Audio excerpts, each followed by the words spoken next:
ॐ सहनाववतु सहनौ भुनक्तु सह वीर्यं करवावहै तेजस्विनावधीतमस्तु मा विद्विषावहै। ॐ शान्ति शान्ति शान्तिः। पहला श्लोक भज गोविंदम का। भज गोविन्दं भज गोविन्दं गोविन्दं भज मूढमते सम्प्राप्ते सन्निहिते काले नहि नहि रक्षति डुकरुणकर्णे। नंबर 17 17वां श्लोक चैंट करेंगे, जहाँ पे हमने पिछले बार डिस्कशन शुरू किया था बट हमने फिनिश नहीं किया था। कुरुते गंगा सागर गमनम वो वाला। कुरुते गंगा सागर गमनम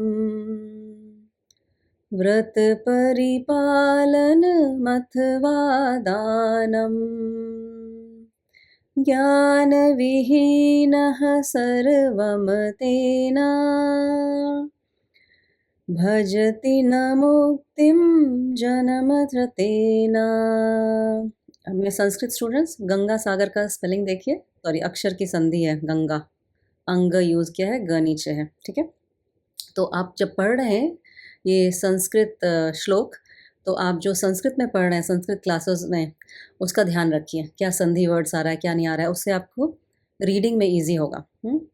और मुक्ति में देखिए क और त है, आधा क और त है, आधा क कैसे लिखा जाता है वो भी देख लीजिए, ठीक है। तो इसका बेसिकली मतलब होता है, हमने बोला था ये टेक्निक ऑफ डिस्ट्रैक्शन है या technique of too much doing rituals.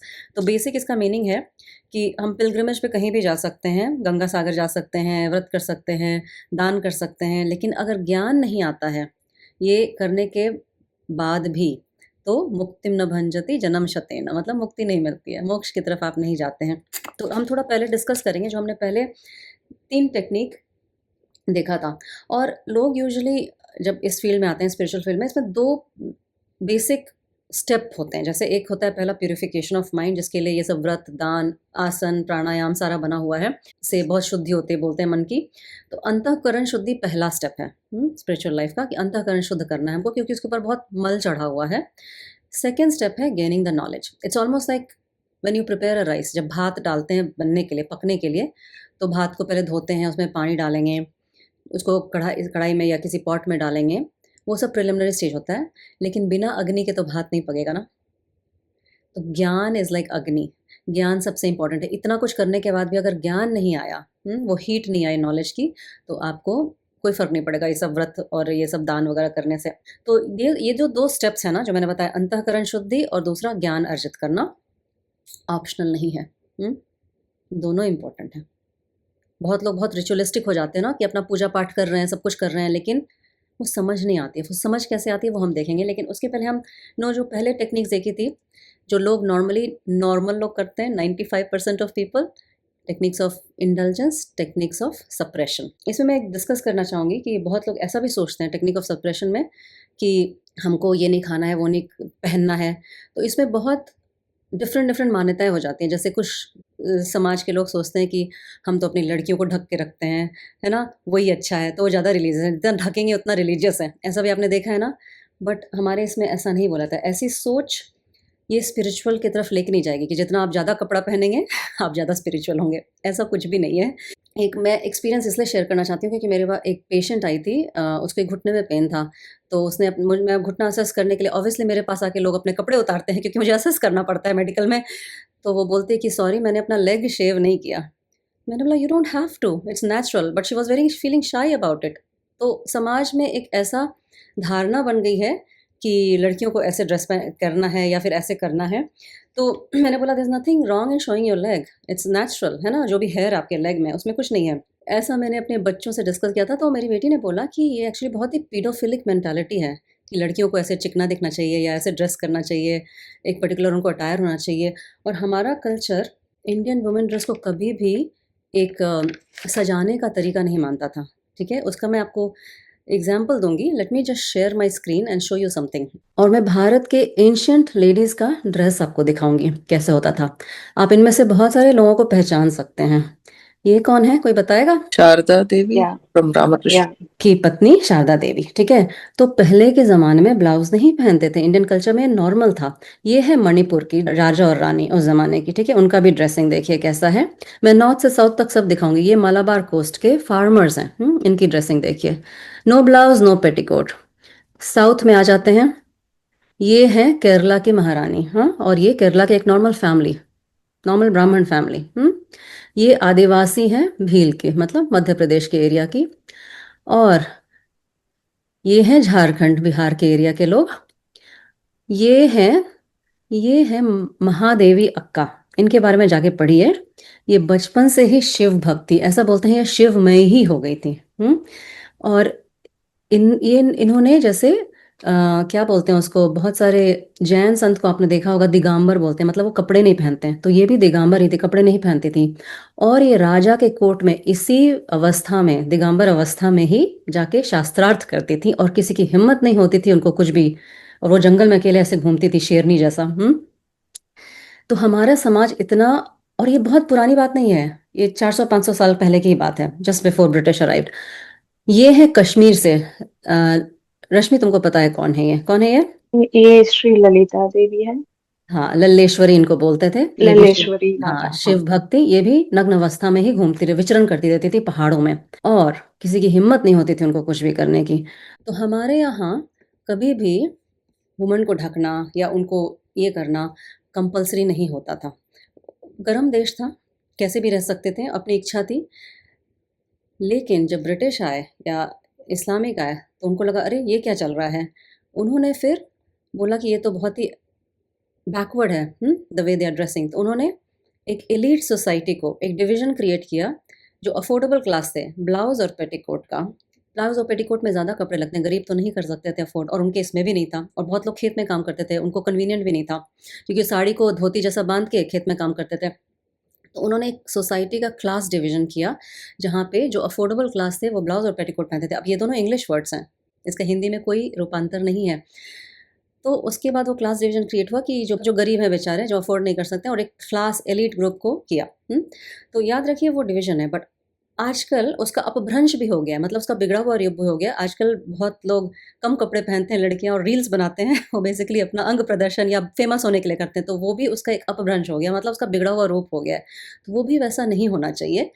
But आप सजिए संवरिए सब करिए, लेकिन आपको इस बात का ध्यान होना चाहिए कि वो चीज़ आप किस लिए कर रहे हैं, आपका उद्देश्य क्या है।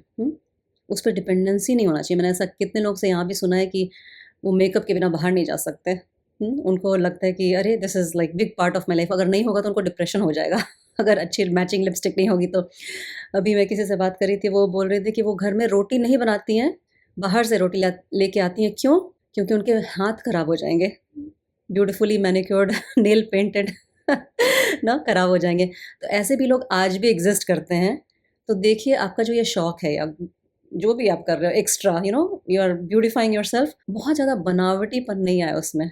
You should be little natural. And secondly, सबको सजना धजना अच्छा लगता है, करो, लेकिन वो आपके धर्म में बाधा नहीं डालना चाहिए, मुझे ऐसा लगता है। ये सब सही है, लेकिन आज 2025 में भी ब्यूटी पेजेंट्स हो रहे हैं। Then we have to think about it कि लड़कियों को के बॉडी को कैसे उसका असेसमेंट किया जाता है, ब्यूटी पेजेंट्स, हाँ, वो होना नहीं चाहिए। और जैसे बहुत सारे फैमिली में टेंशन होता है ना कि लड़कियां क्या पहन के जा रही हैं, उनको डांट पड़ती है, नहीं पहनो, वो नहीं पहनो। मुझे, मेरी 3 लड़कियां हैं, मुझे आज तक कभी भी इसमें प्रॉब्लम नहीं आई, क्योंकि बचपन में बहुत छोटे में मैंने लोगों को भगवद गीता का ये बता दिया था, तुम किसी के सामने नग्न भी हो सकती हो, लेकिन ये 3 चीज़ का ध्यान देना है, देश काल और व्यक्ति, कहाँ पे क्या पहनना है। तो आज तक मुझे ये प्रॉब्लम ही नहीं आई कि कहाँ क्या वो कैसे ड्रेस करके जाएंगे, क्योंकि उनको पता है कि ये 3 चीज़ों का ध्यान रखना है, देश काल और व्यक्ति का। तो ये एक मैच्योरिटी का दिखाता है आपके माइंड के इसमें, कि आप ध्यान देके करेंगे। जैसे आप देश, मतलब कौन से देश में रह रहे हैं, हाँ, वहाँ पे क्या उनके आचरण है या क्या एक्सेप्टेबल है। काल, किसी के शादी में जा रहे हैं या किसी के मरण के इसमें जा रहे हैं ना, किसी की चिता जल रही है, आप कैसे ड्रेस पहने हैं। व्यक्ति, कैसे व्यक्ति के साथ हैं, वो आपको कैसे देख रहे हैं, क्योंकि आजकल जनरली लोग चमार हो गए हैं। चमार कौन होते हैं? जो चमड़े का बिजनेस करते थे, उनको स्किन ही दिखता है। तो इसीलिए उसका भी ध्यान रखना है आपको कि आप कैसे ग्रुप में हैं, कैसे समूह में हैं। और एक सब जगह की एक मर्यादा को फॉलो करना है अच्छे से। और दूसरा, टीनेजर या युवावस्था में ये सब बहुत ज़्यादा अडॉर्नमेंट या नेल पेंट ये वो बहुत अच्छा लगता है, लेकिन जैसे जैसे आपका मेच्योरिटी बढ़ेगा आपको उससे अपने आप पीछे हो जाएंगे, वो नेचुरल प्रोग्रेशन है। लेकिन अगर 50 साल में भी आपको नेल को अलग अलग पेंट करने की इच्छा होती है, यानी कि आपके मन में वो मेच्योरिटी आई नहीं है, अगर आपको वो वेस्ट ऑफ टाइम नहीं लगता है तो। Is it wrong to dress up? नहीं, मैं मानती हूँ कि देश काल व्यक्ति, पर कभी कभी जैसे इंटरव्यू में जा रहे हैं ओह या फिर नहीं नहीं। आपका वो हाँ, पोजीशन है और जब आपको अपने लव्ड वन के साथ लाइक ड्रेसअप करना है, उसके लिए ड्रेसअप करना, it is wrong like loved one को प्रेज करने के लिए, but you like to, is it wrong? So अपने इसमें nothing is wrong and right, okay, उस बात का ध्यान रखना है। Everything is a cause and effect, how it's affecting your mind. तो वो देखो कि तुम अगर उस पर डिपेंडेंट हो जाती हो, जैसे इंटरव्यू के लिए जाना है कहीं, आप पोजीशन ऑफ अथॉरिटी में हो, डेफिनेटली अगेन वो पद की महिमा होती है। तो ऐसा नहीं है कि कोई आध्यात्मिक ऊंचाई पे है या कुछ ऐसा है तो कैसे भी सड़क पे लेट जाए। हमारे संत बोलते हैं जब तक आपको संसार से इंटरैक्ट करना है, you should follow the मर्यादा of the संसार. This doesn't apply to सिद्ध पुरुष. For example, स्वामी रामकृष्ण परमहंस, शारदा देवी, रमन महर्षि, उनको बॉडी का भी भान नहीं था, बॉडी कॉन्शियसनेस नहीं था उनको, उनके लिए अप्लाई नहीं होता है, उनको दुनिया से इंटरेक्ट नहीं करना था। बट जब तक आप पोजिशन ऑफ अथॉरिटी में हो, जैसे आप टीचर हो, डॉक्टर हो, प्राइम मिनिस्टर हो, आपको इंटरेक्ट करना है, आप हॉस्पिटल में काम करते हो, पेशेंट्स के साथ इंटरेक्ट करना है, यू शुड फॉलो द मर्यादा of that position you are in. आपका जो व्यवसाय है उस हिसाब से आपको उसकी मर्यादा फॉलो करनी है, तो इस बात का बहुत ध्यान रखना है। लेकिन वो आपका जो ड्रेसिंग है या कुछ है, आपके अहंकार की पुष्टि नहीं करना चाहिए। आप कह रहे थे कि देश, काल और व्यक्ति का अर्थ है कि जैसे आप टीचर हो, अपने स्टूडेंट के साथ हो तो आप डिफरेंटली ड्रेस करोगे। आप मेनली अपने फ्रेंड्स के साथ कहीं बाहर जा रहे हो, अपने पति के साथ जा रहे हो, आप डिफरेंटली ड्रेस कर सकते हो, आपकी इच्छा। Again you have to keep in mind कि व्हाट इज नित्य, व्हाट इज अनित्य। आपका ध्यान हमेशा कहाँ रह रहा है, वेयर इज योर ध्यान dwelling? Is it always dwelling oh my god I am looking so good? तो आपका अहंकार पुष्ट हो रहा है। किसका अहंकार पुष्ट हो रहा है? अन्नमय कोश का। तो हमको वो अन्नमय कोश में ड्वेल नहीं करना है। जैसे रश्मि के यहाँ गरबा में आए थे, जिन्हें बोला था कि हमारे यहाँ लड़कियाँ ऐसे में ड्रेस करती तो गोली चल जाती है ना, ऐसा कुछ बोला था स्टेटमेंट। तो लोग वहाँ अन्नमय कोश में ही ज़्यादा ड्वेल करते हैं ना। आपको भी ऐसे स्टेट ऑफ माइंड में जाना है कि आप भी उसको ज़्यादा इंपॉर्टेंस नहीं दीजिए। प्रेमानंद महाराज जी का मैं बहुत सुनती हूँ, तो उनसे किसी पुजारी मतलब जो मंदिर में पूजा करते हैं ना, पुजारी जो रिस्पॉन्सिबल होते हैं मंदिर में, वो आके उनसे प्रश्न पूछे थे कि आजकल मंदिर में लड़कियां शॉर्ट्स पहन के आती हैं, ऐसे टॉप्स पहन के आती हैं, रिवीलिंग क्लोथ्स पहन के आती हैं, तो क्या कहें, हम लोग को तो अच्छा नहीं लगता है और लोग भी डिस्ट्रैक्ट होते हैं। तो उन्होंने इतना अच्छा आंसर दिया था, वो मैं आपको बताती हूँ। उन्होंने तो पहले बोला कि कलयुग चल रहा है, लोगों को पता नहीं कहाँ की क्या मर्यादा है, कहाँ कैसे देश काल व्यक्ति को देख के कपड़े पहनना है। फिर बाद में उन्होंने पुजारी को बोला, बट तुम्हारी दृष्टि तो उनके चरण में ही होनी चाहिए, तुम तो पुजारी हो, तुम क्या कर रहे हो? और जो लोग अपने सेंसेस को फीड कर रहे हैं उनका वो कर्म बन रहा है, जो अपने दृष्टि से देख रहे हैं उनको। तुम्हारे अंदर तो वो देवी भाव ही होना चाहिए तुम जब उनको देख रहे हो। पर ऐसा है कि कहीं पे किसी मंदिर में फीमेल्स को अलाउ नहीं है एग्जैक्टली भगवान के नजदीक जाना, जो संत महात्मा है उनके उनके नजदीक जाना, उनको पर्दा फीमेल को करना है, मीन्स उसको बड़े पर्दे के पीछे रहे, उसको आगे नहीं आना है, संत के आगे नहीं आना। देखो ये सब स्क्रिप्चर में नहीं लिखा हुआ है। तो जैसे मैं आपको तुमको बताऊंगी कि किसी ने पूछा था एक संत को कि जैसे हम आते हैं कहीं होली प्लेस जाते हैं, वृंदावन जाते हैं या द्वारका धाम जाते हैं, और हमारा मासिक धर्म आ जाता है, पीरियड आ जाता है, तो हम इतने दूर से चल के आए और हम भगवान के दर्शन नहीं करें तो हमको बहुत बुरा लगता है। तो उन्होंने ये उसका उत्तर दिया था कि तुम स्त्री भाव से जाओगी मंदिर में कि मेरे पति की आयु बड़ी हो जाए, मेरे बच्चे अच्छे हो जाएं, तो मत जाओ। अगर तुम आत्म भाव से जाओगी तो जाओ, कोई तुम्हें रोक नहीं सकता है। तो तुम किस भाव में ड्वेल कर रहे हो उस पर डिपेंड करता है। और लोगों ने ऐसी क्या बोलते हैं रीति रिवाज बना दिया है जिसका मे बी समटाइम्स कोई स्क्रिप्चरल बेसिस नहीं रहता है। लेकिन मैंने ऐसा भी सुना है कि कुछ मंदिर इंडिया में जो बहुत पुराने मंदिर हैं, जैसे केरला में वो है जहाँ लोग 40 दिन के व्रत के बाद जाते हैं, मैं भूल गई उसका नाम, वहाँ पे लेडीज़ को अलाउड नहीं है। लेकिन कुछ ऐसे मंदिर केरला में भी हैं जहाँ जेंट्स अलाउड नहीं है, उनकी अपनी अपनी एनर्जी होगी उसे, क्योंकि हमने वो शास्त्र पढ़ा नहीं है कि उस जगह की एनर्जी क्या है। हो सकता है फीमेल बॉडी पे उसका कुछ नेगेटिव असर होता हो, या मेल वहाँ से अलाउड नहीं है क्योंकि वो सिर्फ फीमेल का एनर्जी वहाँ पे इवॉल्व हो रहा है। बट वो बात नहीं कर रही हूँ। लेकिन आजकल के जो लोग अपने अपने रूल्स बना देते हैं उसका कोई स्क्रिप्चरल बेसिस नहीं है। तो जिस भाव से तुम जा रही हो, भगवान और भक्त के बीच में कोई नहीं आना चाहिए। लेकिन वही मैं बोल रही हूँ, तुम किस भाव से जा रही हो वो मैटर करता है। तुम आत्म भाव से जा रहे हो, शरीर भाव से जा रहे हो। शरीर भाव से जा रहे हो तो मत जाओ। अगर तुमको लगता है तुम स्त्री शरीर हो और तुम्हारा पीरियड आ गया तो मंदिर नहीं जाओ। अगर तुमको वो नहीं लगता तो जाओ, कोई तुमको रोक नहीं सकता है, क्योंकि शरीर तो अपना धर्म करेगा ही। तुम तो अगर धर्म से बियॉन्ड चली गई हो, क्योंकि तुम आत्मा हो, अगर तुम उस लेवल तक पहुंच गई हो, really doesn't matter. Yes Pradeep ji. देखा जाए तो हमारे सभी मंदिरों में, चाहे साउथ में जाओ, या डिफरेंट तरह से ड्रेसअप किया हो दिखा है। हमारे भगवानों को भी डिफरेंट, ये हम उस ढंग से सोचें तो ये हमारा सोचने का तरीका है ना, हम अपने भगवान को कैसे देखना चाहते हैं ना। तो इसमें कोई आई थिंक गलत सही का कोई है कि लोगों ने अपनी रीतियां बना ली। अब जैसे मीट खाने का ही बहुत डुप्लीकेट वो मिलता है ना, कि आपको खाना चाहिए, नहीं खाना चाहिए, कब खाना चाहिए, कब नहीं चाहिए, पता नहीं ग्रंथों में क्या लिखा है, लेकिन लोगों ने अपना अपना वो बनाया हुआ है। एक दूसरी चीज पे बहुत डिबेट होती है ना, कि आपको कितनी शुद्धि के साथ मंदिर में जाना चाहिए। कि अगर आप बाय द वे आपको प्रेशर बना, आप गए और आप फिर उसके बाद फिर नहा के जाना चाहिए, नहीं जाना चाहिए, क्या करना चाहिए। अब लोगों से बात करो, सुनो, तो हर एक की अपनी अपनी मान्यता है। कि कह देंगे गंगा जल छिड़क के चले जाओ, कोई कहे कि नहीं आपको पूरी तरह से शुद्ध होके जाना चाहिए, गंगा जल नहीं है तो आप नहीं जाओगे। मन मैला और तन को धोए वाला हाल है। लेकिन प्रदीप जी, मुझे ऐसा लगता है कि अपना इंडियन सिस्टम, नॉलेज सिस्टम इतना कॉम्प्लेक्स है और इसमें कोई सेंट्रल अथॉरिटी नहीं है, हमारा डिसेंट्रलाइज है, which is in a way very good. क्योंकि हमको कोई ऐसा डॉगमा डॉक्ट्रिन्स फॉलो नहीं करना है, तो सब अपने अपने हिसाब से इवॉल्व किए। तो हमारे इसमें कर्मों की प्रधानता दी गई है, और कर्म कहाँ से होता है? कर्म मन से होता है ना। अब बहुत शुद्ध सात्विक नहा धो के अच्छा ये फल फूल लेके जा रहे हो मंदिर में, मन मैला है तो आपको भगवान थोड़ी ना मिलेंगे। सो और ये सब नॉनवेज वगैरह खाने का आप याद रखिए, it's always a cause and effect, because और ये साधक के लिए इंपॉर्टेंट है, सिद्ध महात्मा के लिए नहीं। जैसे साधक जो सीढ़ी पे ऊपर चढ़ रहा है ना, उसके लिए इंपॉर्टेंट है, जो ऊपर चढ़ गया उसके लिए सीढ़ी का कोई इंपॉर्टेंस नहीं है। तो साधक के लिए ये बोला गया है कि जैसा आप भोजन करोगे वैसे आपकी चेतना का विकास होगा। और ये कोई विम नहीं है, मतलब किसी ने एक दिन सडनली नहीं डिसाइड कर लिया, ये बहुत एक्सपेरिमेंट के बाद बोला गया है।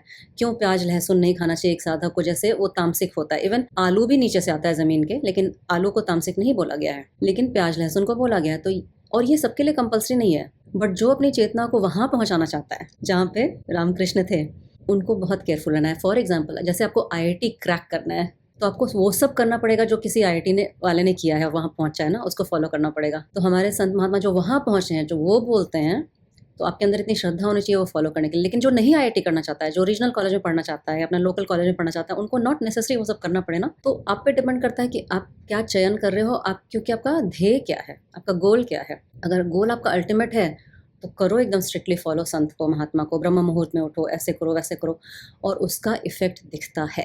उतना मैं अपने एक्सपीरियंस से, गुरिंदर जी के एक्सपीरियंस से बोल सकती हूँ, वो संत फैमिली से हैं। लेकिन ये भी बात है, आपको इस बात का ध्यान रखना है, ये सब रिचुअल्स हैं किसके लिए? पहले स्टेप के लिए बस, अंतःकरण शुद्धि, दैट्स ऑल इट इज़। कितना भी ये सब कर लो, सेकेंड स्टेप जब तक नहीं आएगा ज्ञान। और ज्ञान कैसे आता है? श्रवण मनन और निधिध्यासन से, दैट्स इट।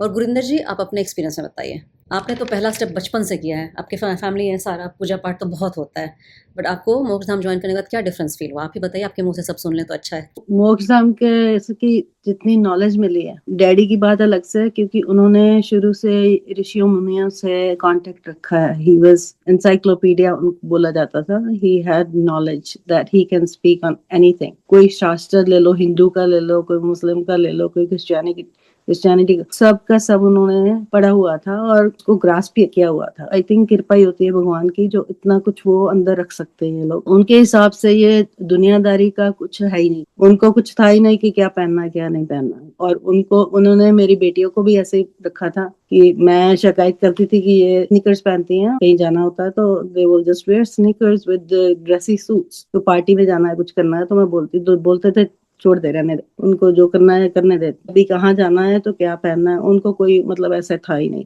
तो खाने पीने का भी ऐसा उनको कोई स्ट्रिक्ट ऐसा नहीं था कि मांस कर मूर्ख झगड़े, ऐसा गुरबानी में लिखा गुरु नानक देव जी ने, कि ऐसे मीट मतलब जो खाना है नहीं खाना है, ये मूर्खों की बात। ठीक है, जिसको जिस टाइम जो चाहिए वो, ऐसे हम लोग तो शौक से खाते हैं, सो दैट्स रॉन्ग। पर अगर आपको चाहिए, बॉडी को, किसी को बॉडी को चाहिए, तो that should not be a problem. कोई बीमार है, उसको ज्यादा प्रोटीन चाहिए तो उसको मीट खाना पड़ रहा है, तो इट्स नॉट वो बंधा हुआ कि ओके नहीं मैं तो इस चीज से बंधा हुआ तो मुझे मीट नहीं खाना है, अगर जिसको नहीं जरूरत है कोई दूसरे हल है तो सो ये सब देखा हुआ है। So it's just the final goal is कि आपका माइंड सेट होना चाहिए, माइंड क्या बोल रहा है आपका, और नॉलेज इन्फॉर्मेशन जो भक्ति तो हम लोगों ने बहुत करी है, बाबा जी ने बहुत पाठ पूजा सब बहुत किया हम लोगों ने, लेकिन जो नॉलेज डैडी को तो मिल गई थी, उन्होंने तो ली हुई थी, हम लोगों को नहीं। तो इसीलिए अर्चना जी को मैं मानती हूँ अपना बड़ा गुरु, बिकॉज वो मुझे यहाँ से मिल रही है, इसलिए मैं टिकी हुई हूँ, मैं कहीं टिकती नहीं थी। मेरे घर वाले सब बोलते थे कि तुझे पता नहीं क्या चाहिए, कौन तेरे को समझा सकता है, तो वो I got from her, so she is my dad's assistant. Okay Guru ji, thank you. तो किसी को और कुछ प्रश्न है इसमें? नहीं ना, एवरीथिंग इज क्लियर। तो हम वापस श्लोक पे आते हैं कि कुरुते गंगा सागर गमनम, ये सब पूजा पाठ की विधि, गंगा सागर जाना बहुत होली जगह मानी जाती थी। व्रत मतलब रिस्ट्रेनिंग योर, सॉरी, आप अपने हिसाब से डिसाइड कर सकते हो कैसा ड्रेस करना है, कैसा खाना है, क्या करना है। पर मैच्योरिटी भी मैटर करती है। बच्चे हैं, until they are adult you can let them do whatever they want to, पर अगर आपको लगता है कि उनमें उतनी मैच्योरिटी नहीं है तो उनके बिहाफ आपको कभी कभी डिसीजन लेना पड़ेगा। जैसे particularly vegetarian non vegetarian food का हम नहीं खाते, पर स्कूल में है तो उनको क्वेश्चन होता है कि हमें भी खाना है, क्यों नहीं खाने पे। I can not let him to do until he get mature, तो उसके बिहाफ मेरे को डिसीजन लेना पड़ेगा, because I am the provider protector. Just correct me और गाइड। नहीं नहीं, यू आर एब्सोल्युटली राइट। बच्चों को दिशा निर्धारित करना एक पेरेंट का काम होता है, ये क्या सही है क्या गलत। You can't let them be under influence of anybody unless they have that maturity to decide and make their own decision. और आप अगर, मैंने ऐसा देखा है मेरे एक्सपीरियंस एज अ मदर से, कि आप जितना रैशनलाइज करके समझाते हो बच्चों को, रीजन आउट करके समझाते हो रादर देन फोर्स कि तुमको ऐसे ही करना है, रीजनिंग आउट ज़्यादा काम करता है। It always works better. And उसमें फोर्स या उसमें गुस्सा ये सब नहीं होना चाहिए। जैसे मेरे बच्चे मल्टीलिंगुअल हैं, हिंदी भी बहुत अच्छे बोलते हैं, फ्रेंच बोलते हैं, इंग्लिश बोलते हैं, स्पेनिश भी सीखते हैं। क्यों? क्योंकि मैंने उनको बचपन से बताया था, more the language better your brain evolves. और मैंने उनको पूरा न्यूरॉन्स का डायग्राम वगैरह ड्रॉ करके बताया था। तो उनके लिए लैंग्वेज के लिए मैंने प्रेम डेवलप किया रादर देन फोर्सिंग कि तुमको ये करना ही है, ऐसा नहीं। जब किसी के लिए आप अपने कल्चर के लिए प्रेम डेवलप करते हो, और हमारा कल्चर बहुत साइंटिफिक है, अगर आप अच्छे से उसको एक्सप्लेन कर सकते हो सारी चीज़ों को, साइंटिफिक है, सिंबॉलिक है बहुत सारा, तो वो ग्रास्प जल्दी करते हैं बच्चे, क्योंकि बच्चे बहुत इंटेलिजेंट होते हैं and they are very rational also, you know, they want explanation, they don't like forcing. Nobody likes you should do that, you must do that, nobody likes that culture. हमको भी नहीं अच्छा लगेगा ना कोई हमको फोर्स करेगा तो। और हम स्पेशली इंडियंस, हम बहुत इंक्विजिटिव होते हैं। भगवान भी आ जाए तो हम उनको 10 क्वेश्चन पूछेंगे। हमारा वो नेचर है, हमारे जीन्स में है वो probably. We don't accept things as it is. So बच्चों को ऐसे रेज करना है ताकि आप उनको आंसर्स प्रोवाइड कर सको, उनके मन को सेटिस्फाई कर सको। हम लोग यहाँ पे आज समाप्त करते हैं। हाथ जोड़ लीजिए, ओम पूर्णमदः से समाप्त करते हैं। ओम पूर्णमदः पूर्णमिदं पूर्णात् पूर्णमुदच्यते पूर्णस्य पूर्णमादाय पूर्णमेवावशिष्यते। ओम शांति शांति शांति। धन्यवाद everybody, see you next time.